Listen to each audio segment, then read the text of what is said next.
गर्ग संहिता कहती है और कुर्म पुराण कहती है, तुम्हारे घर में अगर सत्यनारायण जी की कथा हो रही है, तुम्हारे घर में शंकर जी का अभिषेक हो रहा है, तुम्हारे घर में पार्थिव शिवलिंग का निर्माण हो रहा है, तुम्हारे घर में अगर तुम कोई व्रत रख रही हो, तुम्हारे घर में कोई उपास कर रही हो, तुम्हारे घर में कोई उद्यापन हो रहा है, तुम्हारे घर में कोई अच्छा कार्य हो रहा है, तो ये करवाने वाला कोई दूसरा नहीं होता, इसको करवाने वाले तुम्हारे घर के पितृ होते हैं, जो ऊपर बैठकर तुम्हारे घर में अच्छा कार्य कर रहे हैं।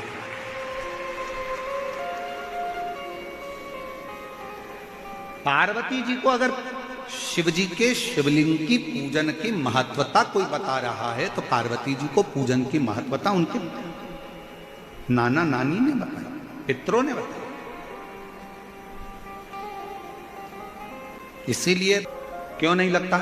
क्योंकि शिव जी पर आप जल चढ़ाते हो ना, तो शंकर भगवान का चढ़ा हुआ जल हस्त कमल की ओर जाता है पार्वती जी के, और पार्वती जी के हस्त कमल पर जैसी जल जाता है तो नाना नानी बड़े प्रसन्न हो जाते हैं अपनी नातिन को देखकर कि मेरी नातिन पर लोग पूजन कर रहे हैं, जल चढ़ा रहे हैं, तो पितृ आशीर्वाद देते हैं।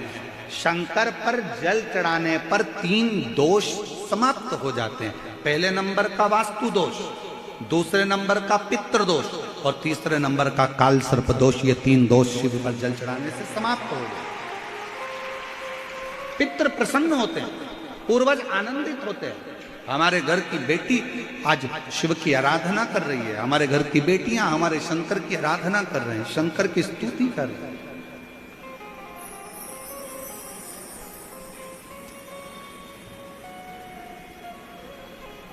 शिव आराधना में डूबे हुए हैं। कितना भी पितृदोष हो, कितना भी, बेटों की शादी नहीं हो रही, बेटियों का संबंध नहीं आ रहा, घर में क्लेश बना हुआ है, अशांति बनी हुई है, मानसिक टेंशन बना हुआ है, 1 रुपए कमाओ 1.25 रुपए खर्च हो रहा है, कोई समझ में नहीं आ रहा, कोई रास्ता नहीं सूझ रहा, एक चावल का आखा दाना गगरा, जो घर के रसोई घर में जो पानी का स्थान होता है, एक चावल का दाना रसोई घर में रखकर उस चावल के दाने को साथ में लेकर और 1 लोटा जल हंडे का, मटके का, परिंडे का, घड़े का भरकर जाइए और वो परिंडे का पास का चावल का दाना और 1 लोटा जल, पहले चावल का दाना शिव जी के शिवलिंग पर समर्पित करो, फिर 1 लोटा जल, जहां जलाधारी होती है, जलाधारी इधर की है तो आप इधर खड़े हो, जलाधारी उत्तर की है तो आप यहां दक्षिण की ओर खड़े होकर शिव जी पर जल चढ़ाना प्रारंभ करें। यहां जल बह रहा है शिवलिंग का, तो आप इधर खड़े होकर जब जल चढ़ाओगे, चावल का दाना रखकर, कैसा भी पितृदोष हो वो सारा पितृदोष समाप्त होता ही है और घर में शुभ कार्य होता है। पितरों की शांति का मूल क्रम है शंकर की स्तुति।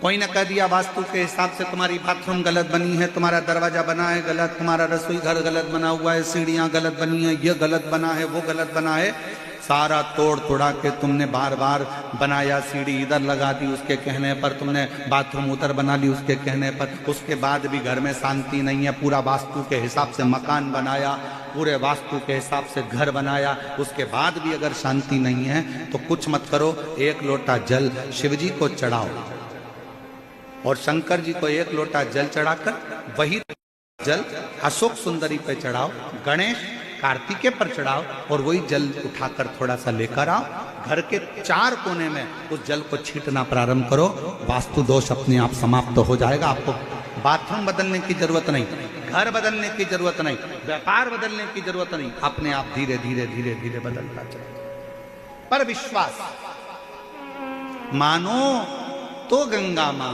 और ना मानो तो बहता पानी। आप मानोगे तो गंगा जी है, ना मानो तो बहता पानी, आपके ऊपर निर्भर करता।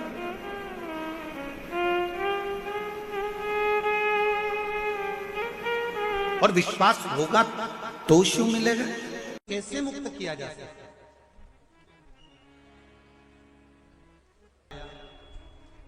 ये कर लेना चाहिए तो प्रेत योनि से मुक्ति हो जाएगी।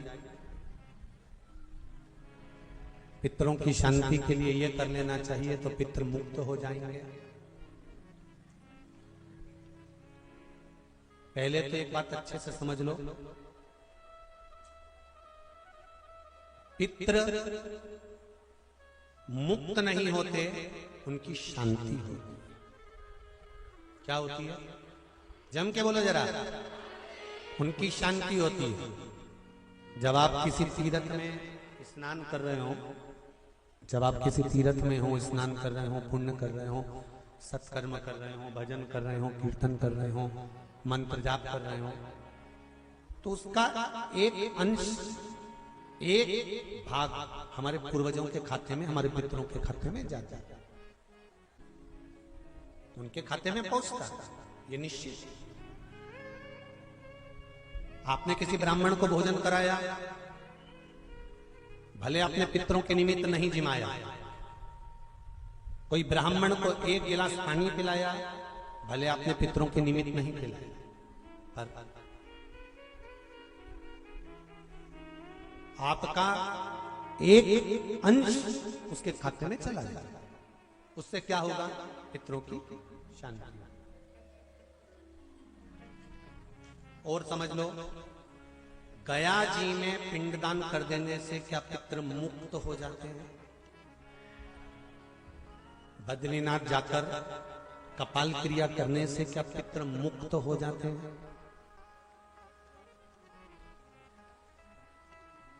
भाई,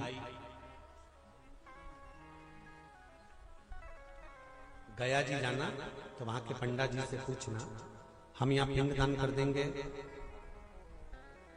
तो क्या वो मुक्त हो गए? पंडा जी कहेंगे, आप अपने पूर्वजों को गया का पिंड देकर, उनका पिंडदान कर कर आप उनको भगवान विष्णु के चरणारविंद में छोड़ गए, पर आप घर जाना तो घर पर जब जब श्राद्ध पक्ष आए तब ब्राह्मण को भोजन जरूर करना। भले तुम धूप मत देना, कौए का मत निकालना, पर एक काम जरूर करना कि ब्राह्मण भोज कराना। उससे क्या होगा? 16 श्राद्ध में जब हमारे पितरों को, हमारे पूर्वजों को पितृलोक से छोड़ा जाता है, तो वो सबसे पहले जिस घर में रहे होते हैं, और अगर तुमने उनकी तिथि पर, उनके वार पर अगर आपने भोजन करा दिया है तो उनकी मुक्तता नहीं, उनकी शांति हो जाती है।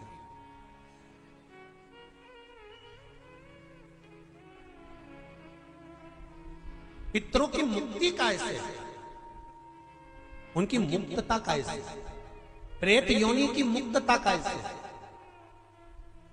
तो कहा, जैसे भगवान का नाम लेने वाला व्यक्ति दूसरा जन्म नहीं पाता, उसी तरह भगवान का जो भजन करते हैं, कीर्तन करते हैं, मंत्र जाप करते हैं, या शिव महापुराण की कथा, राम कथा, भागवत कथा, विष्णु पुराण आदि जितनी भी पुराण हम श्रवण करते हैं, हमारे श्रवण करने का एक भाग हमारे पितरों के खाते में जाता है, तो उस कथा के फल से उनकी मुक्ति हो जाती है। उनकी कथा के फल से मुक्तता।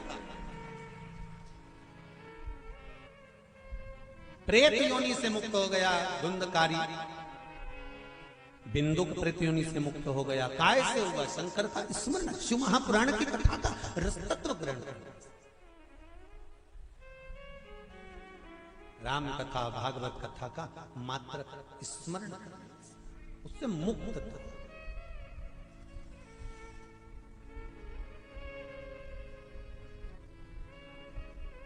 श्राद्ध पक्ष में, चाहे चातुर्मास के अंतर्गत श्रावण का जो महीना चल रहा है, इस श्रावण के महीने में आप जो भगवान शंकर को 2 लोटे से जल चढ़ा रहे हो, 2 लोटे नहीं हो, घर में 2 कलश नहीं हो, तो कलश के ऊपर एक कटोरी भी रख कर लेकर 2 कटोरी से आपने अगर जल समर्पित करा है, इसका एक अंश हम पहले भी कथा में कह कर आए हैं कि आप शंकर भगवान को जब जल चढ़ाते हो, शंकर भगवान को जब जल समर्पित करते हो, उसका एक अंश घर में रहने वाले प्रत्येक मनुष्य के, प्रत्येक जीव के खाते में चला जाए। ना कराएं, आपने धूप छोड़ी ना छोड़ी वो पता नहीं, गाय को रोटी दी ना दी, स्वान को भोजन दिया ना दिया, कौए को भोजन दिया ना दिया, चलेगा। पर जिस दिन अमावस्या के दिन पितृपक्ष समाप्त हो, उस दिन प्रदोष काल में, प्रदोष के समय पर, प्रदोष काल में शाम के समय पर जाकर किसी भी नदी, तालाब, बावड़ी, कुआं, कहीं ना कहीं जो आपके पास में हो वहां पर एक घी का दिया, बत्ती का मुंह दक्षिण की ओर कर कर अवश्य जला कर जाना, सारे पितृदोष समाप्त हो जाएगा, सारा पितृदोष समाप्त। अमावस्या के दिन किसी भी जलाशय के पास में, नदी, तालाब, बावड़ी, कुआं, जो आपके शहर में, आपके गांव में, आपके नगर में हो, वहां जाकर लगा दे। अगर नदी, तालाब, बावड़ी, कुआं नहीं है तो पीपल का वृक्ष हो या बेलपत्री का वृक्ष हो या बट का वृक्ष हो, उसके नीचे लगा दो प्रदोष काल में। पर अमावस्या के दिन लगाएं जरूर। क्यों? क्योंकि अमावस्या 16 दिन तक पितृ मृत्यु लोक में आने के बाद में भोजन ग्रहण करते हैं। अमावस्या के दिन पितृ शाम के समय प्रदोष काल में शंकर भगवान का नाम जाप कर कर नदी, तालाब, बावड़ी पर पानी पीने जाते हैं। वहां से जल का आचमन कर कर पितृ अपने लोक को चले जाते हैं प्रदोष काल के समय पर। इसलिए प्रदोष काल में जलाशय के पास में, बावड़ी, कुआं, नदी, तालाब के किनारे पर दिया लगाया जाता है दक्षिण की ओर मुख कर कर बत्ती का, तो पितृ आशीर्वाद देते हुए जाते हैं कि फलो फूलो, आगे बढ़ो, उन्नति करो, तरक्की करो। ये पितरों का आशीर्वाद रहता है, पितरों का वर रहता है। आप देंगे उसको मिलेगा, कुछ करा ना करा। फिर अमावस्या के दिन, जिस दिन पितृपक्ष समाप्त हो, उस दिन दिया दक्षिण की ओर बाती का मुख कर कर लगा। जिनके यहाँ पितृदोष होता है, काल सर्प दोष होता है, वास्तु बेल का फल, बेलपत्री का जो फल होता है उसको ले लो, उसके अंदर का जो गुर्दा होता है, अंदर का जो भाग होता है, उसको निकाल लीजिए और उस बेल के फल में आटा सेक कर उसमें शक्कर मिलाकर उसको उसके अंदर भर लीजिए। अमावस्या के दिन सुबह 10 बजे से पहले उस बेल फल में, जिसमें तुमने पंजेरी भरी है, आटा सेक कर भरा है शक्कर के साथ में, उसको अपने घर में घुमाने के बाद में जिसको काल सर्प दोष बताया है, पितृदोष बताया है या वास्तु दोष का स्मरण बताया है, घर में सब दूर घुमाकर अपने परिवार का हाथ का स्पर्श कराकर पीपल के पेड़ के नीचे खड्डा खोदकर उस बेलपत्र के उस फल को दाब दीजिए, उस फल को उसमें दबा दीजिए। महाराज केवल एक अमावस्या करना रहता है, पितरों के दोष से मुक्ति मिलती है और हमारे घर के कार्य सफल होना प्रारंभ हो जाते हैं। कार्य की सफलता होती है, कार्य में सफलता प्राप्त होने लगती है।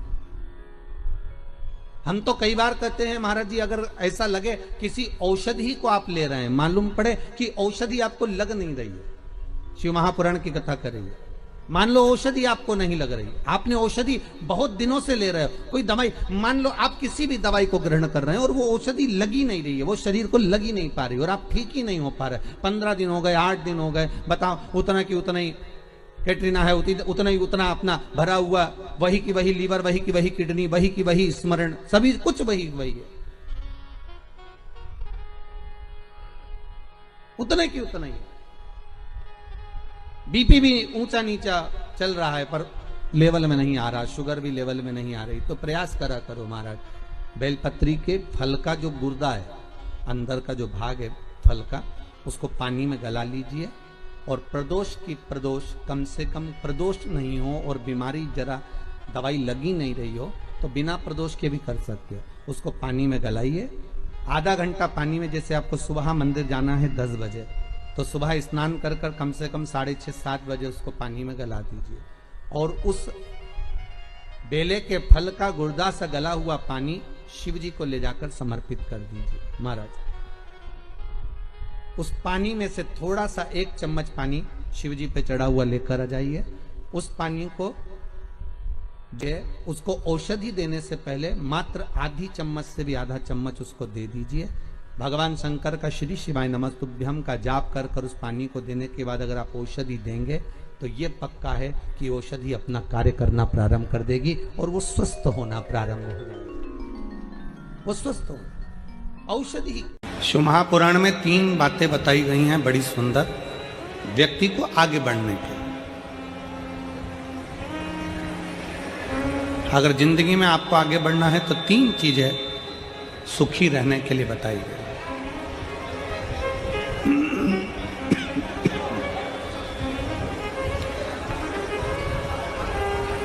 तीन चीजें सुखी रहने के लिए वर्णन करी गई।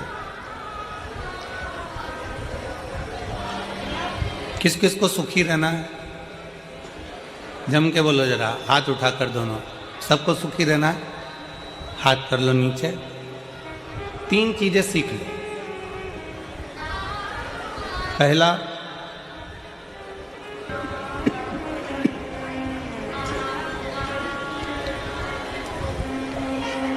पहले नंबर पर है धन्यवाद देना, शुक्राना करना, शुक्रिया करना। जिसने जिंदगी में शुक्राना करना सीख लिया, धन्यवाद देना सीख लिया,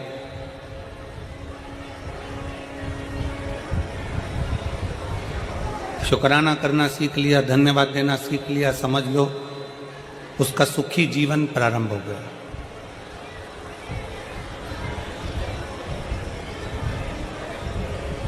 आज के ज़माने में हम लोगों ने धन्यवाद देना बंद कर दिया, शुक्राना करना बंद कर दिया।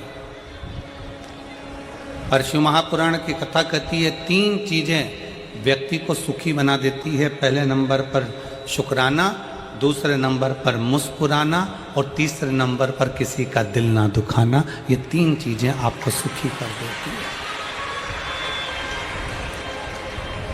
पहले नंबर पर है शुक्राना, धन्यवाद देना, साधुवाद देना, शुक्राना करना, शुक्रिया करना। बहुत बहुत धन्यवाद भोले बाबा, आपने हमारे फरीदाबाद में कथा करवा दी, हमको हमारे फरीदाबाद में सुनने का मौका मिल गया। हरियाणा की पवित्र भूमि पर कथा हो गई।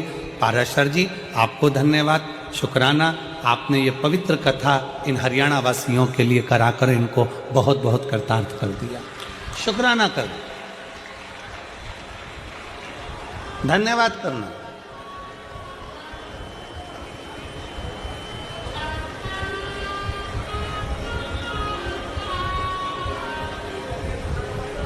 कई लोग हमसे कहते हैं गुरुजी आप अपनी कथा में यजमान को बार बार धन्यवाद देते हो, क्यों ना दें? यजमान को धन्यवाद क्यों ना दें?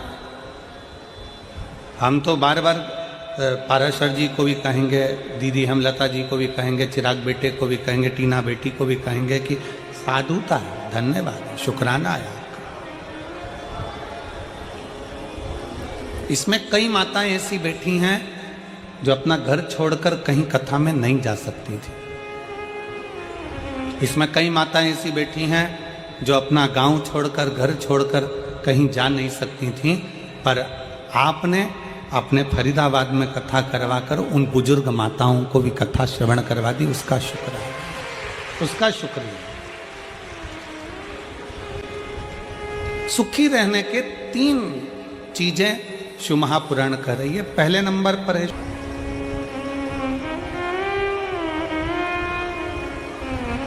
84 लाख योनियों में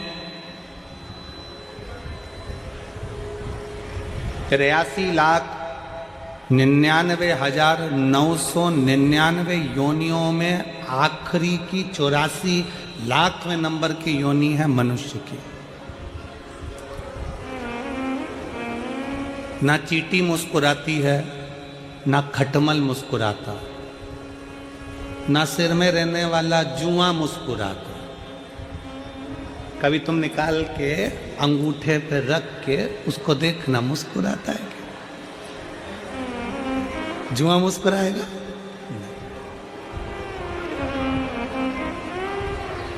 मच्छर मुस्कुराता है क्या? जम के बोलो जरा। नहीं।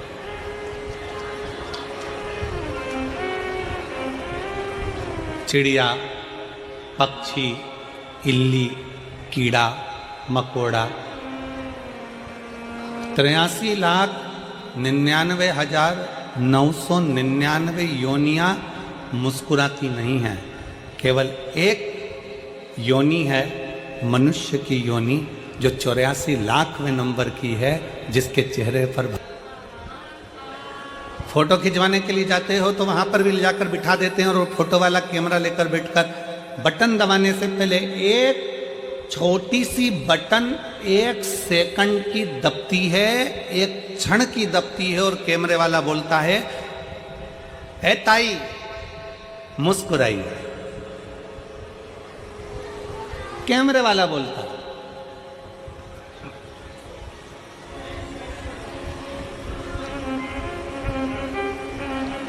वो कैमरे वाला बोलता है, ओ ताऊ मुस्कुराइए। क्यों? इसमें कैमरे वाले का कोई फायदा नहीं है। कैमरे वाला तुम्हारी मुस्कुराहट के लिए नहीं बैठा है। कैमरे वाला मुस्कुराने के लिए इसलिए कह रहा है क्योंकि मुस्कुराता हुआ अगर फोटो आएगा तो आप अपने घर में भी अच्छे से रखोगे। अगर फोटो मुस्कुराओगे नहीं, तुमने मुस्कुराया नहीं और धापू की बाई की तरह सिर पे पल्लू लेके और बैठ गई, फोटो फोटो फोटो गया, फोटो खराब हो गया। अब उस फोटो का कोई महत्व नहीं है। शिव महापुराण की कथा कहती है, एक क्षण का फोटो वाले के सामने मुस्कुराए तो फोटो अच्छा आ जाता है। उसी तरह अंतिम क्षण है, अंतिम क्षण। कैमरा लेकर फोटो वाला खड़ा हुआ है, बटन दबी, फोटो खिंच गया, अच्छा आ गया, बुरा आ गया, ये तुम्हारे हाथ में। मुस्कुराओगे तो अच्छा आ गया, क्रोध में बैठ गए तो बिगड़ गया। अंतिम क्षण में फोटो खींचने के लिए वो यमराज भी आता है और फोटो का कैमरा लेकर आता है। प्राण छूटने वाले, अंतिम क्षण है, प्राण जा रहे हैं। वेंटिलेटर पर पड़े हो, आईसीयू में पड़े हो, पलंग पर पड़े हो, घर में पड़े हो, अंतिम सांस ले रहे हो और वो यमराज भी मुख से कहता है कि एक बार मुस्कुराकर अंतिम क्षण में श्री शिवाय नमस्तुभ्यम कह दे तो तेरा फोटो सुधर जाए और तू वैकुंठ चला जाए, कैलाश धाम चला जाए। अपने फोटो को सुधारना हमारे हाथ में। और अंत समय प्रभु आना पड़ेगा, वचन दिया तो निभाना पड़ेगा। आए ना आए प्रभु कुटुंब कबीरा, अंत समय प्रभु आना पड़ेगा, वचन दिया तो निभाना पड़ेगा। अंत समय प्रभु अंत समय आपके चेहरे पर स्माइल हो, अंत समय आपके चेहरे पर मुस्कुराहट हो, एक शुक्राना, एक मुस्कुराना। और तीसरा नंबर पर है, जम के बोलो, किसी का दिल ना दुखा, किसी का दिल ना दुखाए।